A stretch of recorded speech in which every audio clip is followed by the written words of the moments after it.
Hey guys, welcome back to my channel. I just wanted to remind you guys to like this video, share this video, subscribe, and of course comment down below because I love hearing from you guys. In this video I am going to be doing my labor and delivery story, and I'm going to be feeding Hannah in the process. So sit down, get comfortable. This is going to be long and I have my phone here for notes. Alright, story starts on the 26th of June. My due date was June 13th, and when I was 37 weeks pregnant, I had to go into triage. I think that's what it's called, because I was having consistent contractions. Nothing progressed or anything like that, so they sent me home.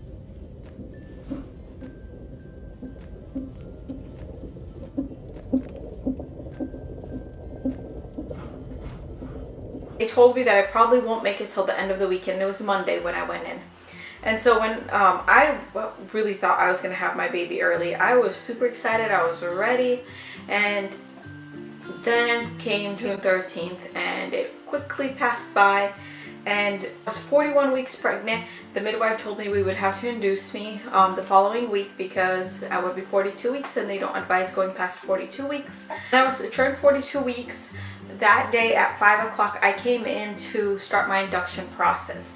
So what they did was they put the Foley catheter inside of me, filled with saline water. Well, they would fill it with saline water once they put it in me, and that would dilate me to a 3. Once it fell out, I knew that I was at a 3. That way when I went into labor and delivery, that I would already be 3 centimeters dilated. So that was painful, guys. If you guys are looking up at this video just because you guys want to learn more about that and you guys want to know if it's painful or not, yes, that is painful. I'm not gonna lie. By the way, if you guys get grossed out easily, click out of this video. When I got home, I didn't really get any contractions until about 8 or 9 o'clock, and then it just came so fast. It was painful.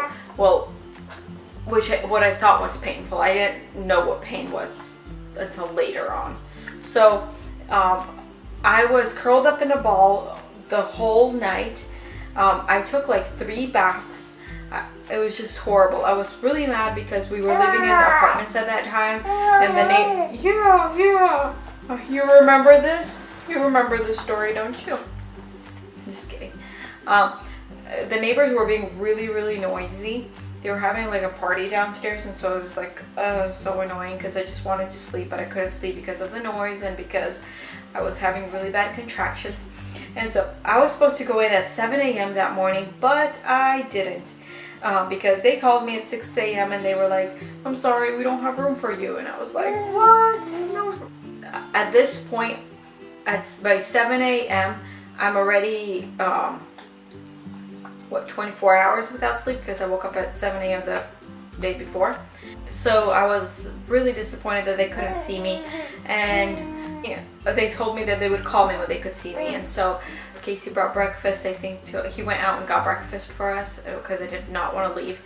And I got ready. I'm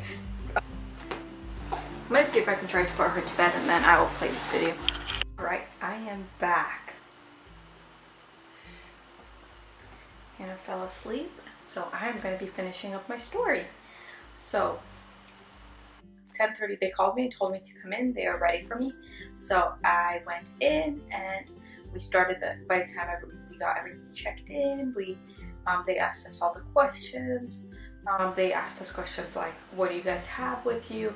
They were like, how much cash do you guys have on you? And Casey's like, $80. And I was like, he has 60. And Casey's like, are you serious? I was like, yeah. Backstory to that.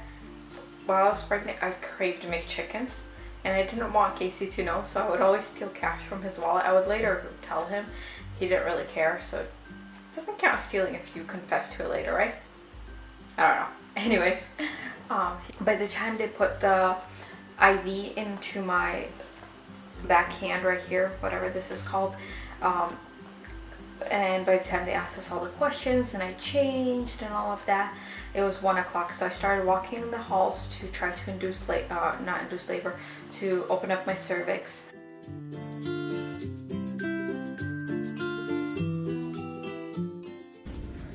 This thing is kind of annoying.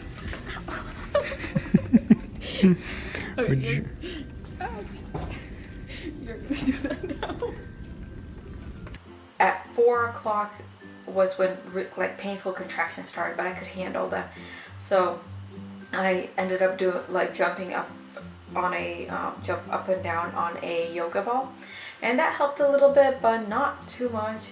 And then at 5 o'clock, I decided to take a bath, and because I was very, very uncomfortable.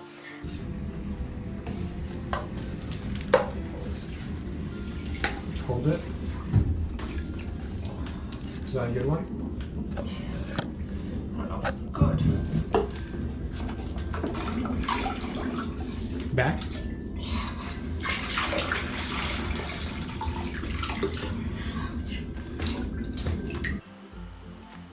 I took a bath, and then at 7 o'clock the midwife came in. She checked my my cervix, and I was 3 centimeters dilated, and I did not progress at all. I was so disappointed. We talked about it, and we decided that it was time to pop my water.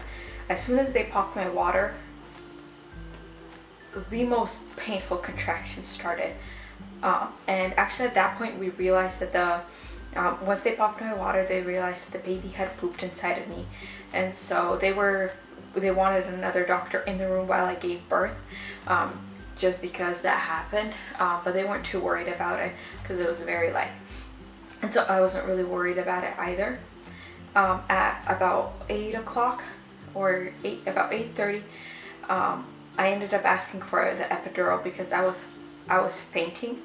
I was throwing up from the pain. I couldn't stand. We tried to like swing back and forth, kind of like slow dancing. They all suggested us doing that, but that wasn't helping. I couldn't even stand up. My husband was like basically like holding me up. And so then we were both just super exhausted. So at 9 o'clock I asked for the epidural.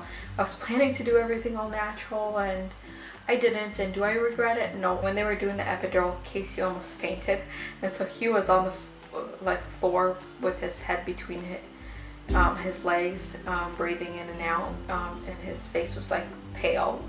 10 o'clock the midwife came in, checked, and she was like, "You're at a 7." And I was like, oh my goodness, like, are you serious? I'm only at a 7. I was so disappointed. So then Casey fell asleep. He slept for about 2 hours. At 12 o'clock, I was like, Casey, I'm gonna push.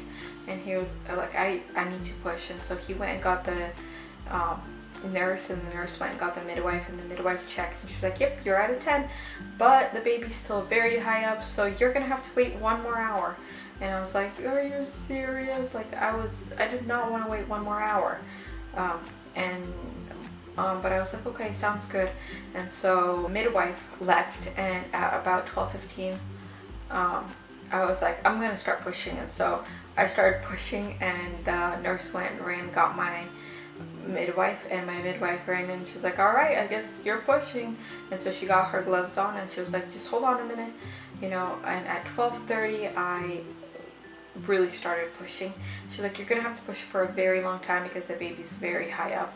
And but I actually pushed only for an hour. It felt like it was only a couple of minutes, honestly. And the heart rate of the baby kept dropping, and so they told me that they were gonna prep the room for C-section. At that point, I did not care.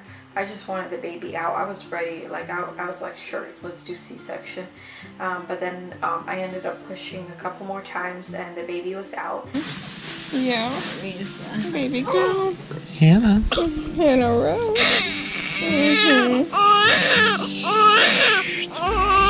It's okay, baby. It's okay, little one.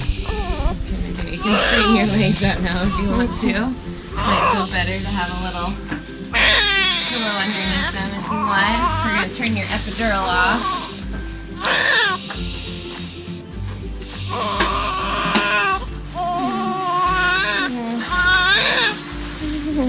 She was born at 142, weighing 7 pounds and 2 ounces, and she was 20.5 inches of perfection. They plopped her up on my chest right away, and I got to hold her for an hour. Everybody left the room, and so besides the they were all like cleaning up really quickly, And about 20 minutes and they had me breastfeed her. It was really because Casey was supposed to announce the gender and he looked at her and he was like, I don't know, I can't tell, because it was so swollen. And they were like, it's a girl, and he was like, it's a girl, and we were so excited because we were all thinking it was going to be a boy. And so, most amazing feeling in the world. She latched on right away, and she had a serious cone head, guys. When we sent the picture to family, they were like, what's wrong with her head? Like, everybody knew babies had cone heads, but hers was serious. I'll try to post some pictures for you guys to see. We had guests come in at 4 a.m. in the morning. We was totally in love with her. She was looking up at everybody the whole time, just like staring at them. It was really funny. I fed her again after they left, and I just stared at her the whole night. It was just the most amazing thing ever. I knew I needed sleep, but I couldn't. But I ended up putting her into her little bassinet that they had there, and she slept for a little, she slept really good, and I slept for about an hour. And so, yeah, and then we were gonna get checked out at that evening. They said we could probably go home, but then when they were checking everything, they realized Hannah had jaundice. We were not allowed to go home. We actually ended up staying 3 extra days in the hospital, and it was be under special lights, and it was just really sad.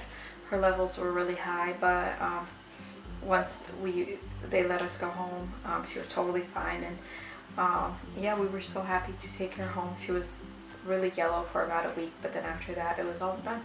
Alright guys, thank you so much for watching my video. If you could just like, comment, share, and subscribe.